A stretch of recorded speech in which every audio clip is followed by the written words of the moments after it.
Hello, hello, hello, and welcome to episode 15 of the Abundant Mother podcast.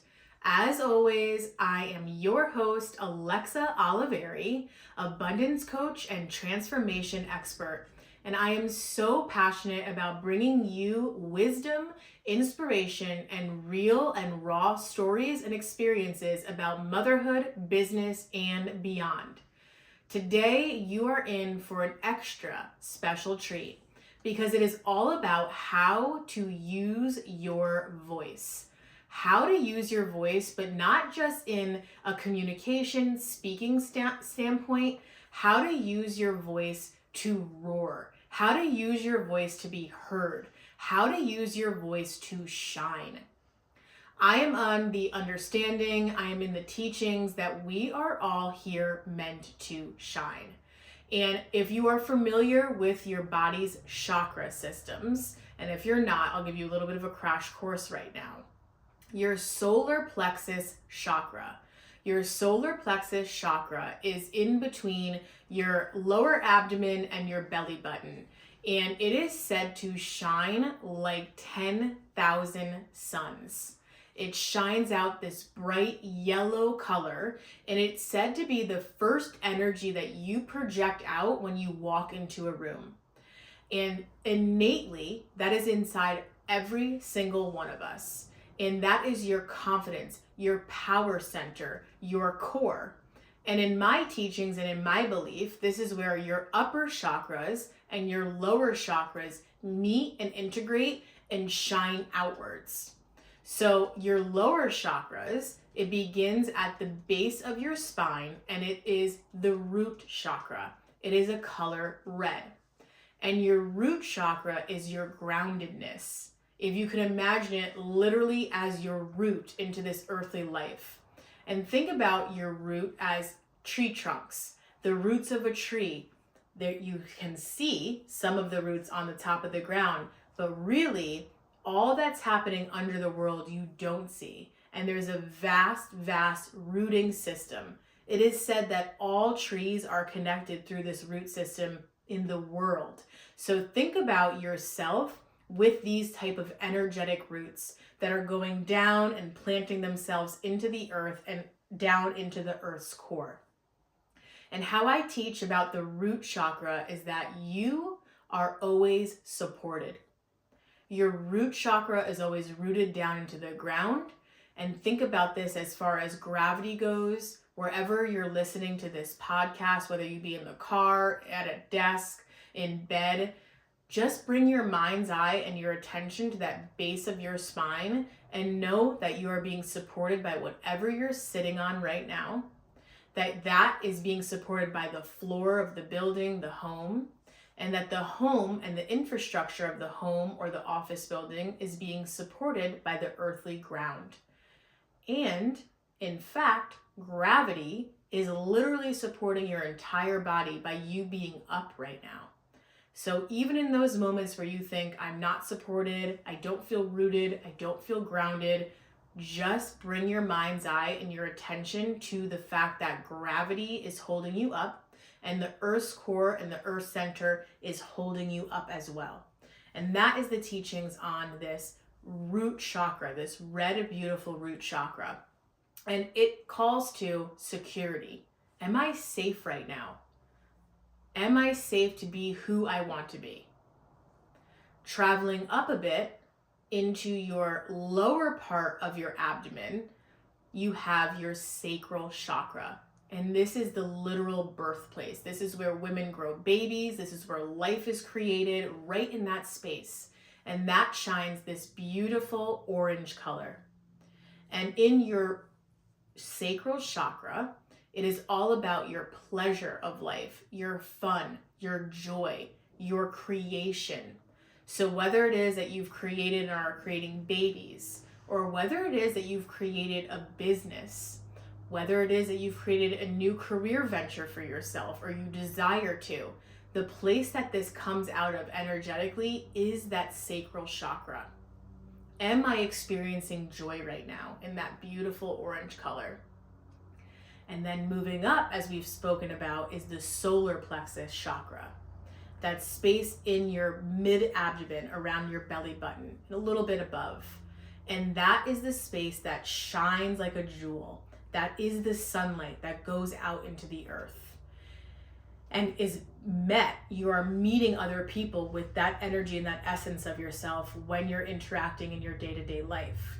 And so it is your willpower, your confidence, your ability to show up and shine, shine, shine. Every single one of us has the ability to shine. We all shine in different areas. We all shine through different topics, through different career paths, through different forms of parenting. But make no mistake, you are here and you are born to shine in your own unique way. And we're going to talk a little bit more about that in this episode today. Moving up from your solar plexus, you're going to have the chakra that most people are familiar with, and that is your heart chakra. Now, what you may not know is that your heart chakra is actually connected to your arms and your hands. And the heart chakra shines a beautiful color of green. So think about, if you're in your motherly role right now, think about all the ways that your hands extend and give love. From the diapering to the meal preparing, making school lunches, cleaning out school lunches, the water bottles, the notes that you're writing. All the things that you're doing with your hands are an expression of love. So we're so used to giving love that I ask you now in this chakra journey that we're on is to ask yourself, how can I receive more love? How can I bring love into my life a bit more?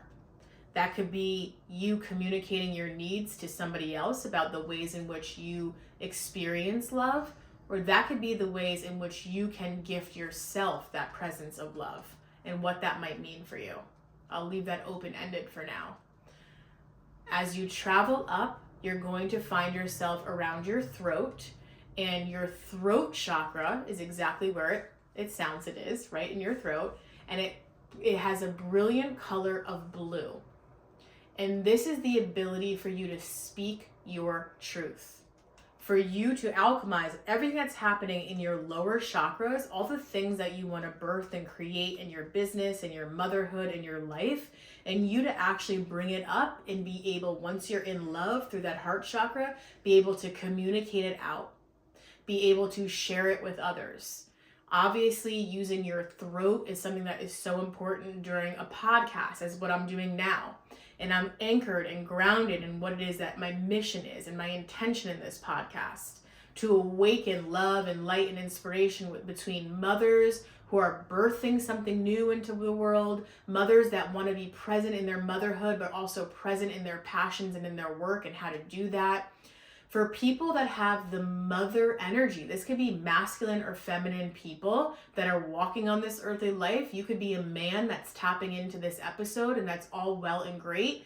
We all have feminine and masculine energy inside of us. So this could be for you if you're like, wow, I really want to hone in more of my femininity. I really want to honor that relationship I had with my mother, or I'm looking to bring this into my children in a different way.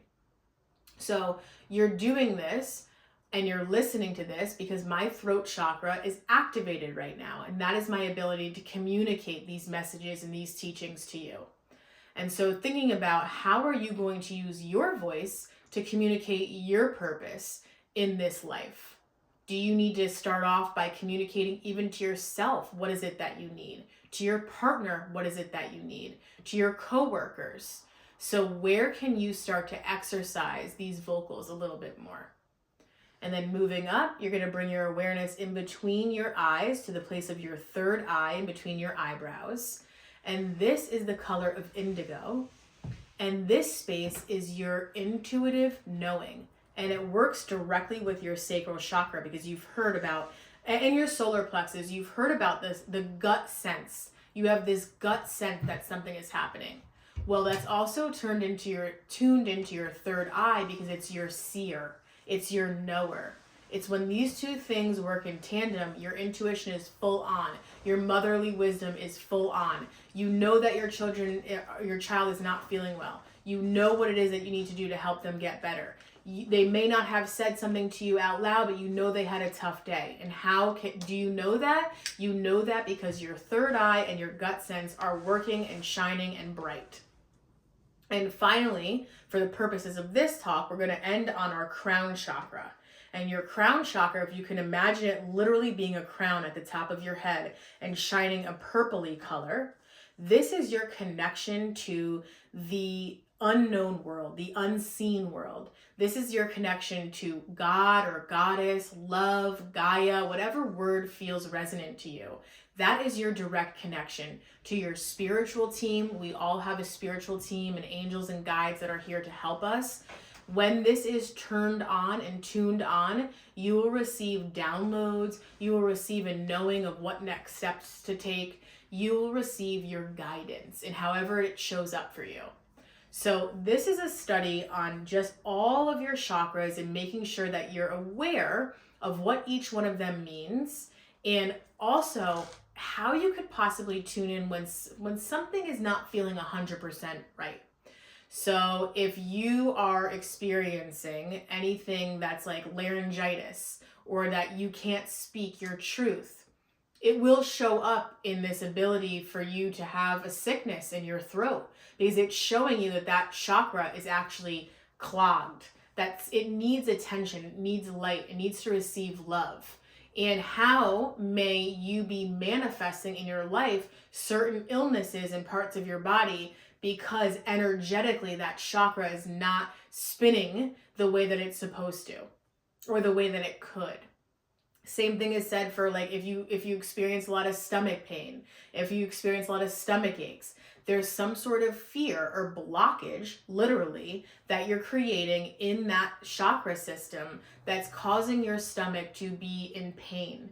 And the real purpose of this is not to go, oh, I'm in pain.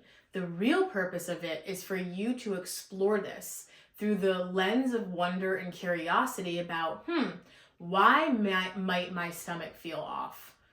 Yes, maybe I had bad food. Maybe I had the common flu. Your mind can go to that. But really, if you were to go in more depth with this, there's something deeper there. There's something that you're feeling like, ooh, I'm not worthy of creating. I'm not worthy of feeling joy in life. I'm not worthy of feeling pleasure in life. And so that blockage will come out in that way. And so I invite you to do a body scan of yourself and just think to myself, breathing in, where might I feel some sort of block? Or where do I feel flow and healthy and vibrant? What might want to come through to me?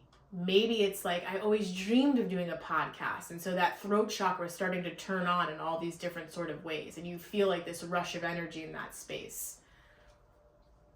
Maybe in around like your midsection, you're like, oh, okay, wow. Like I really am ready to shine in my path and in my purpose. And so this is an energetic way for us to tune in and gain more information from our body.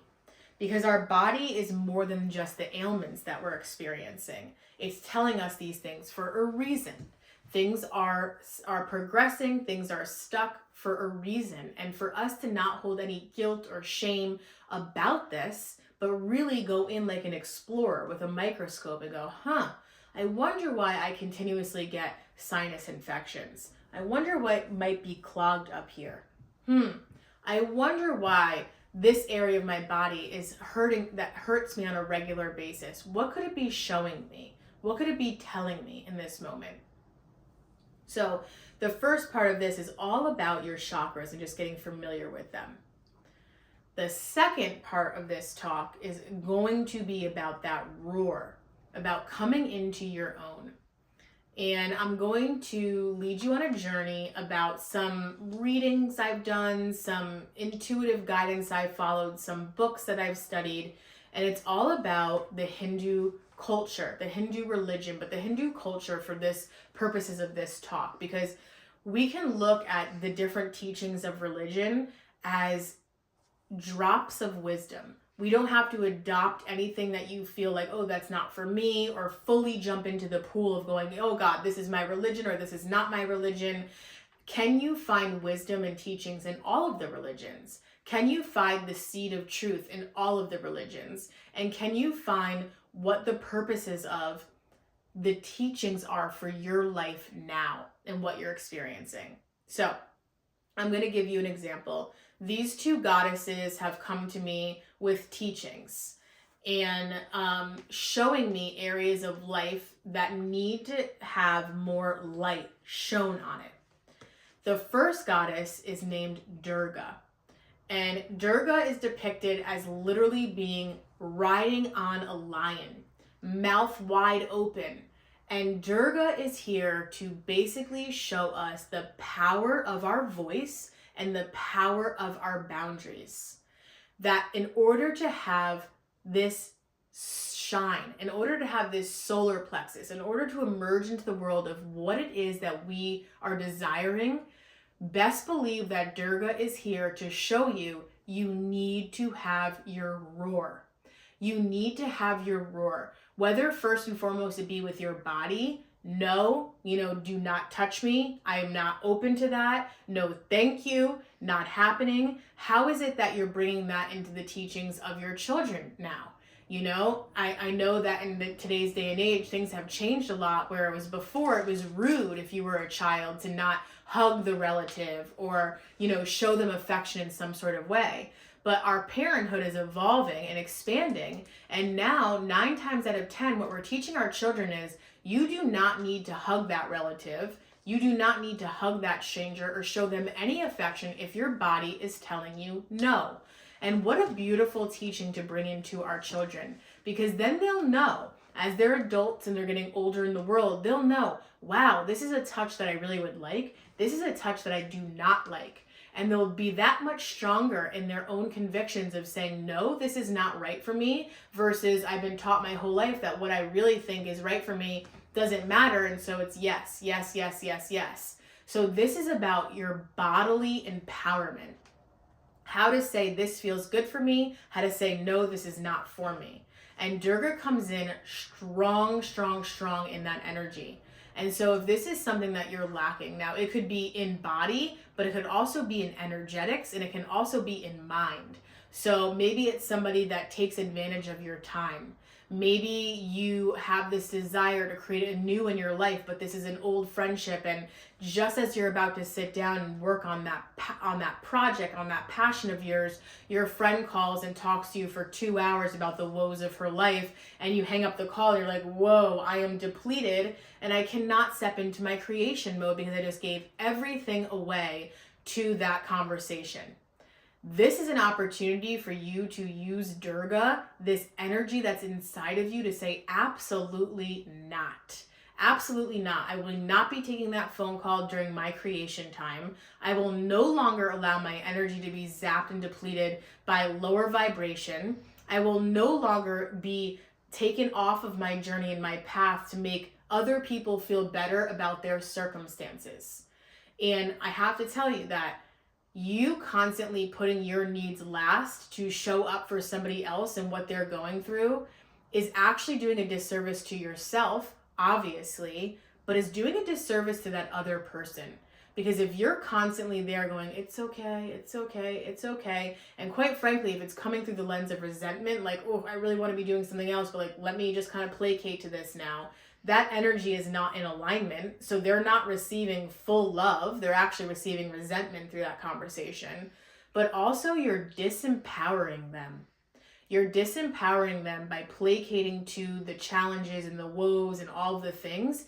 And that is keeping them from finding their own truth within themselves. That is keeping them from going to the depths of themselves to say, hey, it seems as though I'm having challenges. It seems as though I have some trouble. What could this be about? And how do I solve this? And what do I need to do inside of myself in order to roar, in order to have that Durga inside of myself, in order for me to feel and be my best self? And so if you look at this whole idea of people pleasing and having it taken away from your truth and your creations, that's an obvious disservice, but have you ever thought about how it's actually a disservice to the other person? For you to constantly be available, for you to constantly pull them up out of it.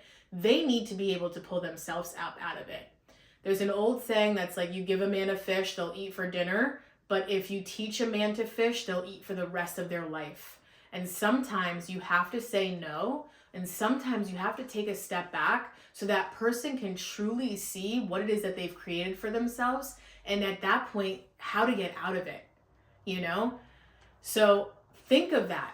Yes, the bare basis of this is about your bodily autonomy and what it is that we're teaching our children. The answer is no, don't touch me like that. I am not open to this. I don't want to hug. And we're giving them different options. They could high five, they can give a fist pound, they could say hello, you know, all these different things that are showing them how they can come into their own body, how they could be the masters of their own body, the stewards of their own body. And you could learn this at any point in time. If you had the family, which most of us did, that was the sentiment of like, be respectful, go hug that person, that's rude, you're embarrassing me if you didn't do this. Now is the time for you to mother yourself and Durga yourself and say, no, the answer is no, I don't feel comfortable with this. And then furthermore, it's harder to spot with the energetic leaks, with the ways that you're saying yes when you want to say no. It's harder to spot that with these energetic leaks. So taking a mental inventory of saying, you know what, I've really showed up a lot for this person, and what has that gotten me, but what has that gotten them? Are they any further along in their journey? Are they calling me with more empowerment, or is it the same old story? And if they're calling you relentlessly with the same old story, you could see that your availability to them is not helping them, and it's not helping you. But it's really not helping them because they haven't progressed anywhere. So maybe it's time for you to do something different versus the same old and pick up the phone.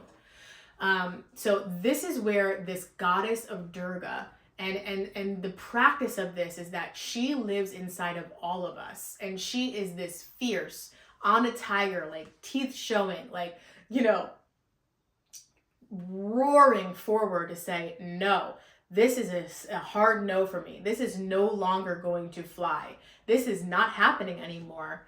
And you're not doing it with this intention of, by no means with this intention of hate in your heart. You're actually doing this with the intention of love, with the intention of love for yourself, giving yourself the space and the time and the creation that you deserve, and with the intention of love for that other person. So if you can deliver this in a message, and I did work through this with a woman that was in a session with me, and this is why this is all very relevant. And when one of us is experiencing something, it means that a lot of us in the collective are experiencing something. And she is desiring to be an author and a creator. And she has a number of friends that were sucking her, soul sucking her. So it's her desire to be this author, but at the end of the day, after all these conversations that she was having, she had no desire to write the book. She had no desire to create the project. And wow, is that a disservice to her, but also to us? Because what is the wisdom that would be coming through to her in this book that will be shared with the world that could change lives? Instead, she's being depleted by a person that has had a numerous amount of surgeries or a bunch of ailments that have happened, and she has to show up and bring in the laundry and do the thing, or she felt like she had to. And instead, what we worked on through this coaching session was, how can you say no in a loving way? How can you say, this is no longer working for me, but still do it with integrity of yourself and in love? And it was so beautiful what came out of this session, because instead of saying, no, I can't do this, it was actually, this is what I am able to do for you. I am able to see you once a week for 30 minutes. I will bring you a coffee and tea. I'm not going to be there every day bringing in your laundry and, putting away your groceries for you. That is not something that's going to work for me. What will work for me is once a week, I will bring you coffee. We will sit and have tea.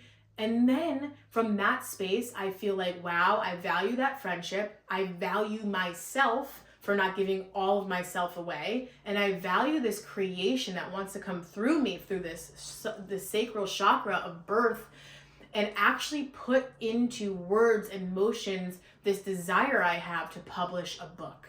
And isn't that much more impactful to society than showing up constantly and being drained and dragged and dragging in groceries and all these things, when in reality, that person who needs that can outsource it in a different way, can gain it in a different way. Maybe they hire a meal dropping service. Maybe they empower some people in their family. Maybe they work on a routine or a system, or maybe they find, wow, actually, it would empower me to do some of these tasks, and they can rise up to the occasion. So Durga is the power to say no, the power to roar, and that is the fundamental goddess within us. Nothing else can come if we do not have that roar inside of us. Nothing else can come if we don't have that will inside of us. But once we arrive at that ability to say, no, this does not work for me. This is what works for me. No, this is not going to work for my body, but this is what will work for my body. Then we move into this beautiful energy of Lakshmi. And I have been playing and circulating in the energy of Lakshmi for many, many years now.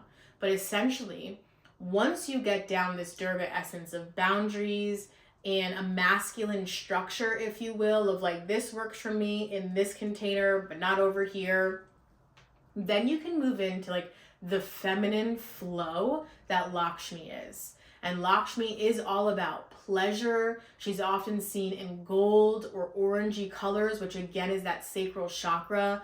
She is seen with multiple hands. She's seen with fertility and abundance and beauty. And she loves the arts and culture and movement and dance and flow and anything that you can think of that is the divine feminine. That is the expression of Lakshmi. And again, you arrive at this inner goddess for yourself of Lakshmi, the one that finds the joy in life, the one that smells the flower and appreciates it, the one that receives the love, receives the money, receives the joy, and can do so basically by like sitting and just kind of moving and being in this state of joy. But in order for you to fully come into her, that Durga foundation has to be set. And I know that in speaking with a lot of women and leading these workshops and these sessions, we want to be in our Lakshmi era. We want to be in this divine goddess era, don't we all? But we cannot skip a step. We have to make sure that that foundation is set. We have to make sure that that security is set and grounded in the earth, and that we are secure in ourselves and grounded in ourselves before we can kind of move into this flow, into this beauty, into this act of receiving and all the things that the divine feminine is. And so I'm going to take a pause for a second, and I'll ask you to do a mental and soulful inventory of what does the goddess Durga need to roar in your life? What does she ask you to say no to? What does she ask you to say yes to? What are boundaries in your life that need to be put in place?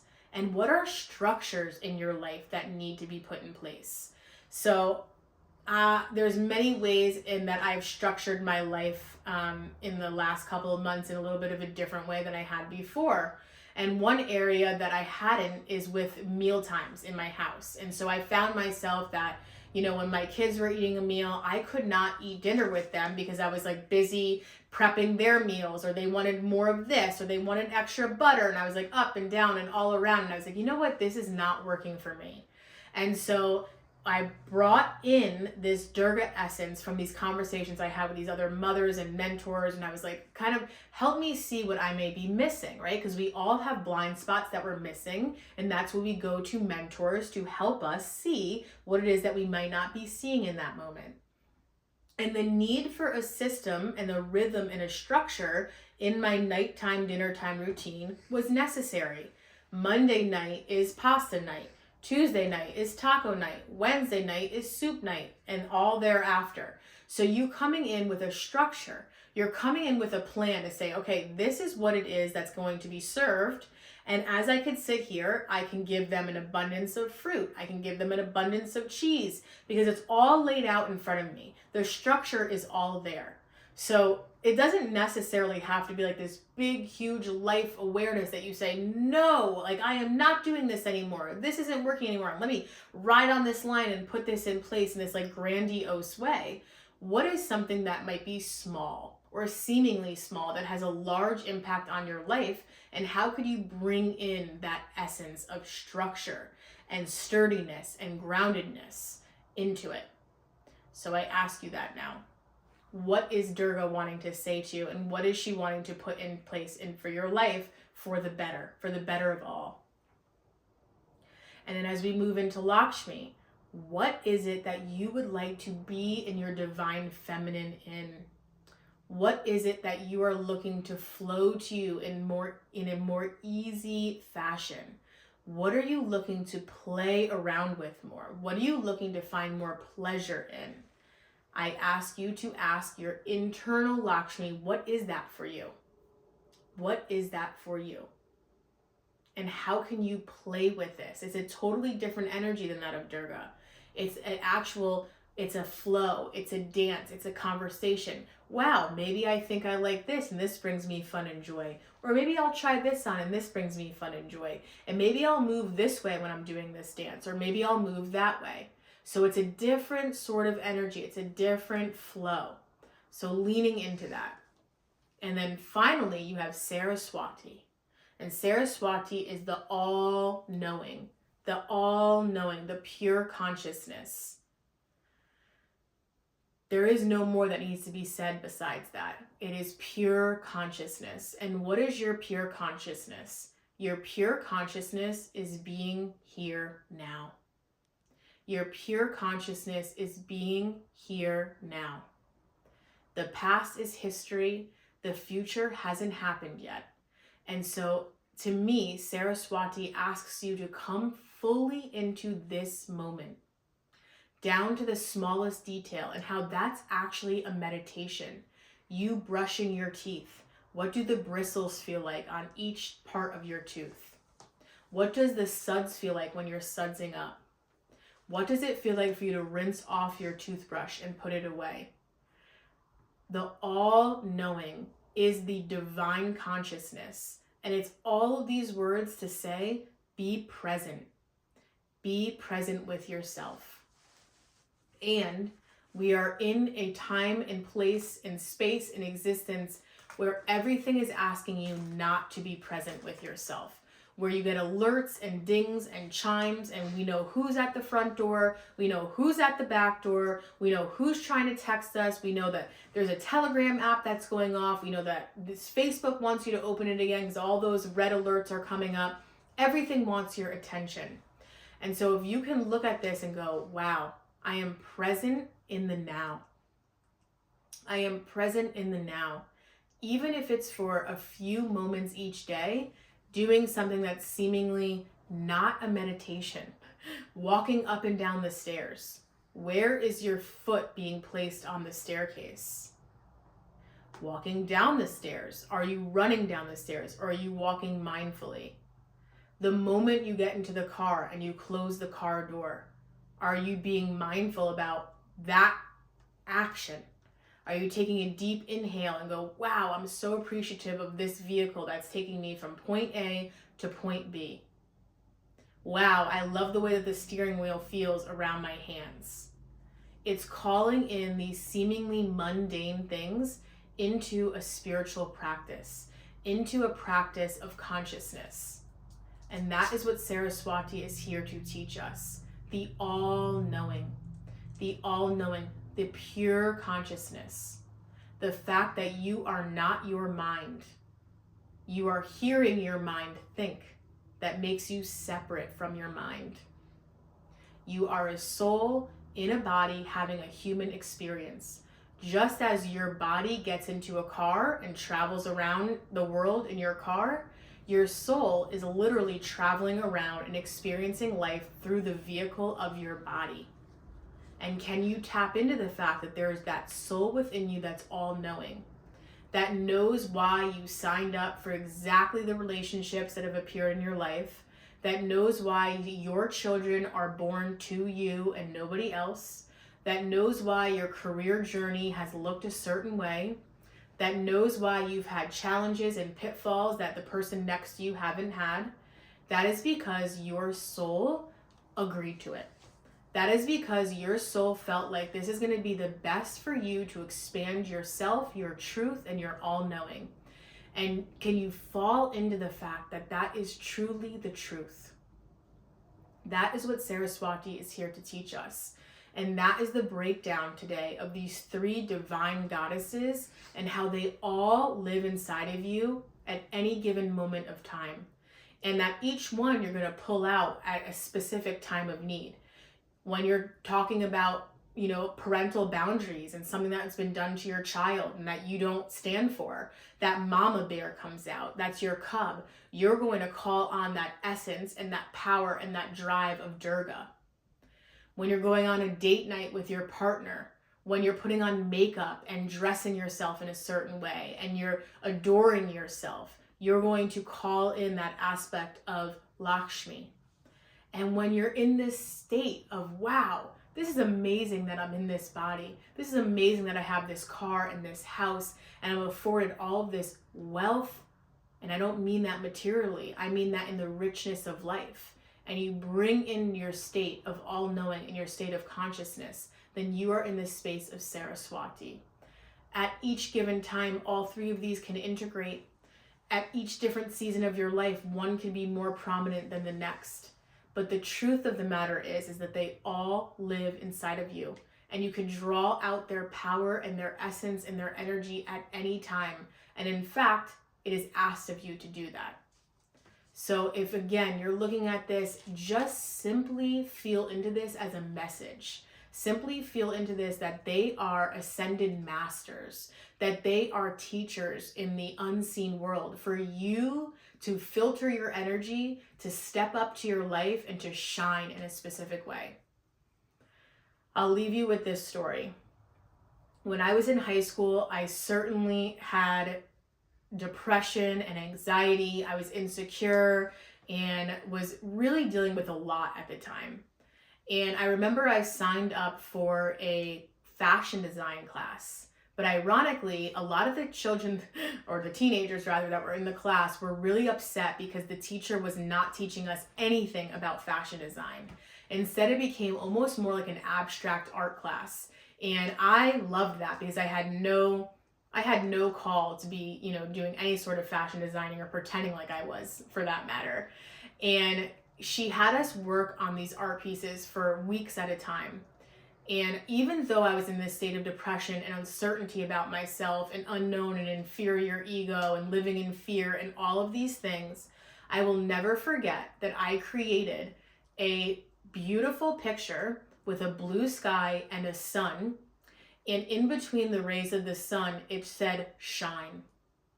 It said shine, and the eye was a beautiful flower. And I had that for many, many years. And in fact, I'm pretty much going to tattoo that on my body because it was a time in my life where I was doing the opposite of shining. I was retracting. I was introverted. I couldn't even stand to even see myself.